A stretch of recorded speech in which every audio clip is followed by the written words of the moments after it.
Good morning to all of you. उम्मीद करता हूँ कि आप सभी लोग अच्छे ढंग से होंगे, स्वस्थ होंगे और अपने लक्ष्य के प्रति अग्रसरित होंगे।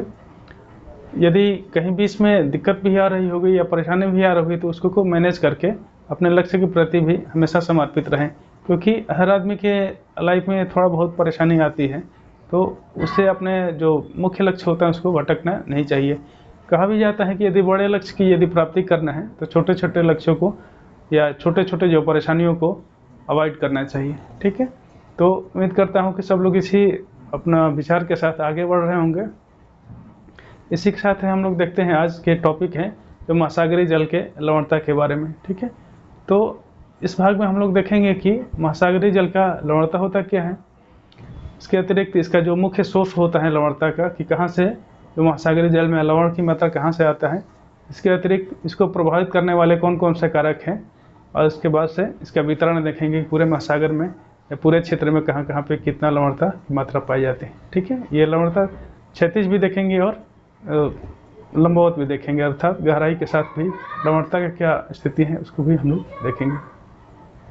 तो सबसे पहले हम लोग समझते हैं कि लवणता होता क्या है।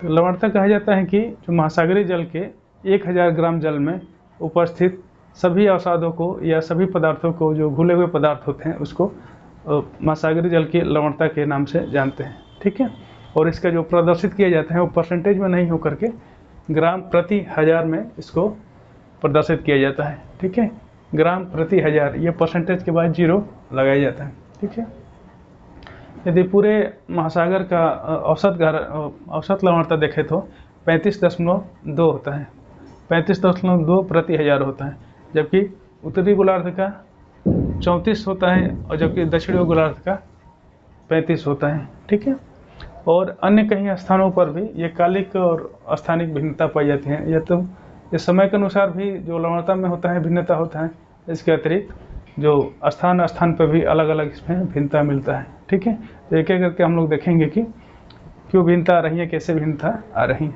ठीक है, अभी हम लोग देखते हैं कि इसका मुख्य सोर्स क्या है। तो जो महासागर में लवणता आता है इसका मुख्य सोर्स नदियाँ ही होती हैं। ठीक है, नदियों से ही इसमें लवणता की मात्रा काफ़ी ज़्यादा आता है, लेकिन इसके अतिरिक्त अन्य कई भी सोर्स होते हैं। ठीक है, जैसे पवन है, समुद्री लहर है, ज्वालामुखी है, लेकिन इसका जो योगदान होता है काफ़ी नगण्य होता है। ठीक है, तो जो महासागरीय जल के लवणता वृद्धि में जो मुख्य सोर्स हैं वो नदियाँ ही हैं। जिस समय पृथ्वी का निर्माण हुआ था या महाद्वीप महासागरों का निर्माण हुआ था, तो पृथ्वी को जो पपड़ी है वो ज़्यादातर इसी नमकीन चीज़ों से ही मिल करके बनी हुई, नमकीन चीज़ों या कई मतलब कि लवण या कई खनिजों से मिल करके बनी हुई है, और इसी के द्वारा धीरे धीरे जल के द्वारा या वायु के द्वारा धीरे धीरे जो लवणीय पदार्थ हैं धीरे धीरे महासागरों में आता रहता है। ठीक है, यदि नदियों की दृष्टि से देखें तो नदियों में लगभग जो कैल्शियम की मात्रा होती है जो सागर में आता है, 60% कैल्शियम की मात्रा नदियों के द्वारा ही आता है इसमें। ठीक है, अब हम लोग देखते हैं कि जो प्रभावित करने वाले इसके कौन कौन से कारक हैं। ठीक है, तो सबसे पहला कारक है वाष्पीकरण। वाष्पीकरण मतलब कि वाष्पीकरण 2 तरह से प्रभावित करता है। एक तो जहाँ पे ज़्यादा होता है, वाष्पीकरण ज़्यादा होता है, वर्षण की अपेक्षा ज़्यादा होगा तो फिर वहाँ पे लवणता और बढ़ जाएगी, और जहाँ पे वाष्पीकरण की अपेक्षा वर्षा ज़्यादा होती है तो वहाँ पे लवणता कम हो जाता है। ठीक है, जैसे हम लोग विषुवतरेखीय क्षेत्र में देखे हैं कि वहाँ पे वर्षा लगभग सालों भर होती रहती है, इसलिए जो विषुवतरेखीय क्षेत्र होते हैं उसमें लवणता काफ़ी कम हो जाती है। ठीक है, और यही जो मध्य अक्षांश क्षेत्र है या फिर ये 20 से 40 डिग्री अक्षांश के भी जो बीच में होते हैं, वहाँ पे जो वाष्पोत्सर्जन होता है या वाष्पीकरण होता है वर्षण के अपेक्षा काफ़ी ज़्यादा होता है, इसलिए तापमान वहाँ पे और भी ज़्यादा जो लवणता होता है और भी ज़्यादा बढ़ जाता है। ठीक है, तो जो विषुवतरेखीय क्षेत्र है वर्षा ज़्यादा होने के कारण वहाँ पे वर्षा कम हो जाता है। ठीक है, वहाँ पर लवणता कम हो जाती है ज़्यादा वर्षा होने के कारण, जबकि जो 20 से 30 डिग्री अक्षांश होते हैं वहाँ पे लवणता काफ़ी बढ़ जाती है। ठीक है, तो ये बहुत बड़ी भूमिका निभाता है वाष्पीकरण के कारण। ठीक है, अगला है हिमगलन। तो हिमगलन अक्सर जो उच्च अक्षांशीय क्षेत्र होते हैं या ध्रुवीय क्षेत्र है उसी भाग में ज़्यादा हिम आच्छादित क्षेत्र है, तो वहाँ से यदि हिमगलन होता है तो जो वहाँ का महासागरीय जल होते हैं वहाँ लवणता काफ़ी कम हो जाती है। ठीक है, तो उस भाग में जितने भी क्षेत्र हम लोग देखेंगे वहाँ पे लवणता काफ़ी कम हो जाती है। यदि कुछ स्थानीय कारणों से या फिर अन्य कोई कारणों से वहाँ पे कहीं कहीं लवणता ज़्यादा बढ़ता है तो उसका कारक और भी होता है। ठीक है, वहाँ पे जो लोकल एरिया है उसके वजह से वहाँ पे जो लवणता होता है काफ़ी कम हो जाता है। ठीक है, अब अगला देखते हैं कि नदियों द्वारा जलापूर्ति। जहाँ पे भी जिस भाग में नदियों द्वारा लाए गए जो जल की मात्रा होता है उसकी वजह से भी वहाँ की लवणता कम हो जाती है। जैसे हम लोग देखेंगे जो काला सागर है वो बंद सागर होते हुए बंद सागर में अक्सर लवणता ज़्यादा होता है, क्योंकि वाष्पीकरण ज़्यादा होते हैं इसलिए लवणता बढ़ जाता है। लेकिन जो काला सागर है वहाँ पर लवणता इसलिए कम है कि वहाँ पर डेन्यूब, निस्टर और नीपर नदी आकर के वहीं पे अपना ड्रेन करती हैं या गिरती हैं, तो इस वजह से वहाँ पर लवणता होता है काफ़ी कम हो जाता है। ऐसे ही कैस्पियन सागर में है, जो कैस्पियन सागर में जो वोल्गा नदी होती है आके वहीं पे मिलती है, तो चूँकि उत्तरी भाग में मिलते हैं तो कैस्पियन सागर का जो उत्तरी भाग वाला क्षेत्र है वो लवणता वहाँ पे कम होता है, जबकि दक्षिणी भाग में लवणता ज़्यादा होता है। ठीक है, तो इतना का भी अंतर उसमें आता है। ठीक है, तो जहाँ पे भी नदियाँ का गिरती हैं, चाहे अमेजन नदी गिरे चाहे वो गंगा नदी गिरती हैं, चाहे कोई भी कंगो नदी गिरती है, तो वहाँ पे आप हम लोग देखेंगे मुहाने के पास जो लवणता होता है काफ़ी कम हो जाता है वहाँ पे। ठीक है, तो इसका बहुत महत्वपूर्ण प्रभाव पड़ता है। ये नदी उसके द्वारा उत्श्रवण या अपवेलिंग के द्वारा होता है। जैसे कि हम लोग जानते हैं कि जिस भाग में अपवेलिंग होता है, अपवेलिंग मतलब कि जल नीचे से ऊपर की तरफ जो महासागरीय तली होती है वहाँ से जल ऊपर की तरफ आता है तो उसको अपवेलिंग की संज्ञा देते हैं। ठीक है, जैसे पेरू तट के पास है जहाँ पे हमवोल्ट धाराएँ चलती हैं, तो अपवेलिंग कारण से नीचे से जो पानी ऊपर आता है तो वहाँ पे काफ़ी जो जल का जो लवणता होता है काफ़ी कम हो जाता है। ठीक है, और जहाँ से लवणता हटा लिया जाता है, लवणता मतलब वहाँ से जल ले जाया जाता है जब, तो वहाँ पे तापमान जहाँ पे ले जाके अवसादों का जमाव करती है तो वहाँ पे ज़्यादा पे लवणता ज़्यादा हो जाता है। ठीक है, तो ऐसा हम लोग देखे होंगे कि जो व्यापारिक हवा है, व्यापारिक हवा को जो महासागरों के पश्चिमी भाग होते हैं तो वहाँ पे लवणता ज़्यादा हो जाता है। ठीक है, अब हम लोग अगला टॉपिक है देखते हैं कि वर्षण के द्वारा भी, जैसे कि हम लोग जानते हैं कि विषुवतरेखीय क्षेत्र में काफ़ी वर्षा ज़्यादा होता है, तो वहाँ पे वर्षा ज़्यादा होने के कारण वहाँ पे काफ़ी लवणता कम हो जाता है। ठीक है, जो वहाँ वाष्पन भी होता है लेकिन वाष्पन की अपेक्षा वाष्पीकरण ज़्यादा होता है, वो वर्षण ज़्यादा हो जाता है, इस वजह से वहाँ पे लवणता काफ़ी कम हो जाता है। ठीक है, और जो विषुवतरेखा के जस्ट उपायनवर्ती क्षेत्र में उत्तर की तरफ या दक्षिण की तरफ जाएंगे तो लवणता में वृद्धि होती जाती है धीरे धीरे। ठीक है, अगला है प्रचलित पवन। जैसे कि हम लोग जानते हैं कि प्रचलित पवन मतलब कि पछुआ पवन या व्यापारिक पवन या फिर ध्रुवीय पवन होती हैं, तो जिस क्षेत्र में पवनें जहाँ जाती हैं, जिस भाग में जैसे पवन क्षेत्र से, ठीक है, ये व्यापारिक पवनें हैं यहाँ आती हैं तो इस भाग में लवणता ला करके जमा कर देती है, तो ये भाग होता है तो महासागर का जो पूरा क्षेत्र का महासागरों का जो पश्चिम वाला भाग होता है वहाँ पे लवणता ज़्यादा हो जाता है, जबकि इस भाग में लवणता कम हो जाता है महासागरीय भाग के पूरब साइड में। जबकि यहीं पछुआ हवाएं होती हैं जहाँ पे जाती हैं तो इस स्थलखंड वाले भाग में यहाँ पे वो लवणता के जमाव कर देती है, इसलिए इस भाग में लवणता ज़्यादा हो जाता है। ठीक है, और एक और भी कारण है कि जो व्यापारिक पवन ऐसे चलती हैं तो यहाँ से जल पूरा हटा लिया जाता है, जल हटा लिया जाता है यहाँ से अपवेलिंग होने लगते हैं, नीचे से जल ऊपर की तरफ, ये पूरा जल हटा लिया जाता है तो यहाँ जल नीचे से ऊपर आने लगता है, तो फिर ये यहाँ पे जो लवणता होता है काफ़ी कम हो जाता है। ठीक है, तो एक ये भी कारण होता है प्रचलित पवन की वजह से। यहाँ पर प्रति चक्रवाती दशा होता है, तो प्रति चक्रवाती दशा होता है तो वहाँ पे वर्षा की मात्रा काफ़ी कम हो जाता है, इसलिए लवणता भी वहाँ पे काफ़ी बढ़ जाता है। ठीक है, तो प्रति चक्रवात के कारण जहाँ जहाँ भी दशाएं होती है वहाँ पे देखे होंगे कि ये लवणता बढ़ जाती है। जो अगला कारक है जलधाराएं। जैसे जानते हैं कि जलधाराएं भी एक स्थान से दूसरे स्थान की तरफ चला करती हैं, तो जिस भाग में जो लवणता ज़्यादा लवणता क्षेत्र से कम लवणता की तरफ चलती हैं तो वहाँ पे अपने साथ साथ लवणता की मात्रा ज़्यादा लेते जाती हैं, और जहाँ कम लवणता का क्षेत्र होता है वहाँ पर भी लवणता की मात्रा ज़्यादा बढ़ा देती हैं।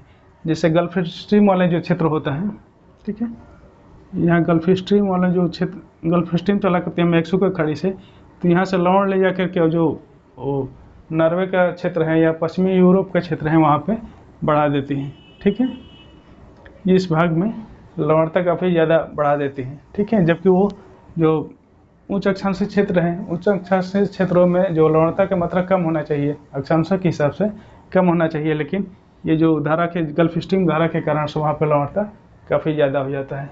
और यही एक कारण है कि जो लेब्राडोर धारा है, लेब्राडोर धारा जो कनाडा के पास से नीचे आती है, नीचे की तरफ आती है, तो उसमें लवणता काफ़ी कम होता है तो नीचे वाले क्षेत्रों में का भी लवणता को कम कर देती है। ठीक है, तो ये जो जलधाराएँ होती हैं उसका प्रभाव होता है कि कहीं लवणता ज़्यादा कर देती है, कहीं कम कर देती हैं। ठीक है,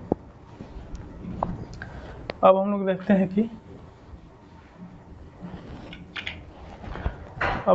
हैं कि जो लवणता के वितरण किस ढंग से है पूरे महाद्वीप पे, महासागर पे। तो लवणता को हम लोग दो तरह से देखते हैं, एक क्षैतिज वितरण देखते हैं और एक लंबवत वितरण देखते हैं। क्षैतिज वितरण होता है कि जैसे विषुवत रेखा से लेकर ध्रुव तक के बीच में कैसे लवणता के परिवर्तन आता है, और दूसरा जो लंबवत वितरण होता है वो गहराई के साथ किस ढंग से परिवर्तन होता है लवणता, उसको देखते हैं हम लोग। ठीक है, तो जैसे कि हम लोग जानते हैं कि प्रायः जो विषुवत रेखा से ध्रुव की तरफ हम लोग जाते हैं तो धीरे धीरे लवणता में कमी आती जाती है, ये सामान्य रूप से एक माना गया है। लेकिन कभी कभी बीच में कुछ जैसे विषुवतरेखी क्षेत्र होते हैं जो बिल्कुल ही विषुवतरेखी भाग होता है, 0 डिग्री होता है, ये निरंतर तो कम होती जाती है, लेकिन ये विषुवतरेखी क्षेत्र में वर्षा इतना ज़्यादा होता है कि यहाँ पे जो लवणता होता है काफ़ी कम कर देता है। ठीक है, कम कर देते हैं, इसलिए यहाँ पे तुरंत तो कम हो जाता है। अब इसके यदि ग्राफ बनाएंगे तो 0 डिग्री से, ठीक है, 0 डिग्री से बनाएंगे तो इसका ग्राफ एकदम बनेगा, ऐसे बनेगा कि पहले कम होगा, फिर धीरे धीरे बढ़ेगा, फिर धीरे धीरे कम होता जाएगा। ठीक है, ये विषुवत रेखा के पास तुरंत ये कम हो जाता है, और उसके बाद धीरे धीरे तुरंत बढ़ता है, फिर कम हो जाता है। कम ये 20 डिग्री से 40 डिग्री के बीच में, अक्षांश के बीच में ये स्थिति है। ठीक है, ये दोनों गोलार्ध में हम लोग देखेंगे, जैसे जो उच्चतम लवणता का क्षेत्र होता है 20 डिग्री नॉर्थ से 40 डिग्री नॉर्थ के बीच में होता है, मैंने उत्तरी गोलार्ध में। ठीक है, 20 डिग्री से 40 डिग्री के बीच में होता है, जिसका जो लवणता होता है 36 होता है, 36 प्रति हज़ार। जबकि ये वहीं दक्षिणी गोलार्ध में 10 डिग्री से लेकर 30 डिग्री के बीच में अधिकतम लवणता होता है। ठीक है, दोनों गोलार्धों में अलग अलग होता है। ठीक है, जो उत्तरी गोलार्ध होता है 20 से लेकर 40 होता है, और जो कि दक्षिणी गोलार्ध है तो इसमें 10 डिग्री से लेकर के 30 डिग्री के बीच में होता है अधिकतम लवणता। ठीक है, और जो विषुवतरेखी क्षेत्र होता है इसमें लवणता कम पाया जाता है। ठीक है, तो ये ग्राफ के माध्यम से इसको हम लोग देख सकते हैं कि अगला है जो न्यूनतम लवणता के क्षेत्र होते हैं 40 डिग्री से 60 डिग्री दोनों अक्षांशों में होता है। ठीक है, दोनों गोलार्धों में होता है, 40 डिग्री से लेकर 60 डिग्री के बीच में, जहाँ जिसका होता है 30 से 32 प्रति हज़ार पाया जाता है। ठीक है, अब इसको यदि हम लोग मंडल के हिसाब से डिवीजन किया जाए तो 4 मंडल में मिलता है लवणता, इसको बांटते हैं। जो पहला मंडल है भूमध्य रेखीय लवणता मंडल है, जहाँ पे जो वाष्पीकरण होता है जो वर्षण के अपेक्षा कम होता है। ठीक है, तो यहाँ पे वर्षण ज़्यादा हो रहा है, जो भूमध्य रेखीय क्षेत्र होते हैं वर्षण ज़्यादा हो रहा है, वाष्पीकरण कम हो रहा है, इसलिए यहाँ पे जो लवणता होगा 34 से लेकर 36 के बीच में होता है। ठीक है, वहीं अयनवर्ती क्षेत्रों में, अयनवर्ती मतलब कि जो 23 डिग्री तक 23 डिग्री अक्षांशों के बीच में, 23 डिग्री उत्तरी अक्षांश से 23 डिग्री दक्षिण अक्षांश के बीच में जो सर्वाधिक वो लवणता मिलता है, जो लगभग 37 एवरेज जो औसत लवणता है दोनों के बीच में 37 प्रति हज़ार है। ठीक है, क्योंकि यहाँ पे वाष्पीकरण काफ़ी ज़्यादा हो जाता है। अगला है शीतोष्णकटिबंधीय क्षेत्रों में या मध्य अक्षांशीय क्षेत्रों में, ये है यहाँ पे चूँकि चक्रवाती वर्षा होती है मध्य अक्षांशीय क्षेत्रों में, तो वहाँ पे तापमान काफ़ी कम हो जाता है। अब तापमान कम रहता है तो वहाँ पे उस क्षेत्र का जो वाष्पीकरण भी काफ़ी कम हो जाता है, अतः लवणता भी कम हो जाती है। ठीक है, तापमान कम होगा तो वाष्पीकरण कम होगा, वाष्पीकरण कम होगा तो फिर लवणता भी कम हो जाएगी। और दूसरा चीज़ कि जो चक्रवाती वर्षा भी होती है तो एक तो बाष्पोत्सर्जन कम होता है और दूसरे में जो ये वर्षा भी और ज़्यादा हो जाता है। ठीक है। तो इसलिए लवणता कम हो जाता है, 30 से लेकर 33 प्रति हजार के बीच में होता है, ठीक है। अब आता है ध्रुवीय मंडल। ध्रुवीय मंडल में हम लोग जैसे कि जानते हैं कि तापमान काफ़ी कम होता है, हिमाच्छादित क्षेत्र रहता है और बर्फ़ हमेशा धीरे धीरे पिघलते रहता है। तो जो पिघलने के कारण से फ्रेश जो जल में का उसमें मिल जाता है सागरीय भागों में, तो इसलिए वहाँ पर लवणता काफ़ी कम पाई जाती है उन क्षेत्रों में, ठीक है। वहाँ 31 से लेकर 33 प्रति हजार के रूप में पाया जाता है, ठीक है। तो ये तो अक्षांशीय विस्तार के हिसाब से है, लेकिन कहीं कहीं पे जो स्थानीय कारकों की वजह से, जैसे कि हम लोग अभी देख रहे थे कि जो गल्फ स्ट्रीम है, इसके वजह से जो नॉर्थ सी है या फिर जो नॉर्वे का ऊपर वाला भाग है, वहाँ पे लवणता ज़्यादा हो जाता है, ठीक है। तो वो कुछ स्थानीय कारण उसको कहेंगे। बाकी जो अक्षांशीय दृष्टि से देखेंगे तो इसका जो लवणता है 30 से 33 के बीच में मिलेगा, ठीक है। यदि लंबवत इसका वितरण देखा जाए तो लंबवत वितरण में देखा जाए तो जो 3 भागों में इसमें डिवीजन किया गया है, एक विषुवतरेखीय क्षेत्र में, एक मध्य अक्षांशीय क्षेत्र में और एक ध्रुवीय क्षेत्र में, ठीक है। तो जो विषुवतरेखीय क्षेत्र में है वहाँ पे हम लोग गहराई के साथ देखेंगे स्थिति, तो जहाँ पे ऊपर में लवणता काफ़ी कम हो जाता है सतह पर, जैसे जलीय जो समुद्र लेवल है वहाँ पे काफ़ी कम होता है, उसके बाद से अचानक वृद्धि हो जाती है, गहराई मैंने नीचे जाने पर अचानक वृद्धि हो जाती है या फिर धीरे धीरे कम होते जाता है, ठीक है। तो ये विषुवतरेखीय क्षेत्र का स्थिति है। जबकि मध्य अक्षांशीय क्षेत्रों में क्या होता है कि तब गहराई बढ़ने के साथ धीरे धीरे वृद्धि होती है और धीरे धीरे कमी आने लगती है। यहाँ पे अचानक वृद्धि हो जाती है, ठीक है, लवणता, और यहाँ पे धीरे धीरे वृद्धि होती है फिर धीरे धीरे कम हो जाती है। ये 200 फैदम है, ठीक है, 200 फैदम की गहराई तक लवणता में वृद्धि होती है और पुनः इसके पश्चात कम होने लगती है। जबकि ध्रुवीय क्षेत्रों में हमेशा धीरे धीरे ये लवणता बढ़ता है, गहराई के साथ साथ धीरे धीरे लवणता बढ़ता है, ठीक है। तो ये तीनों स्थिति में कंडीशन में ये लवणता का जो स्थिति रहा, ठीक है, गहराई के साथ।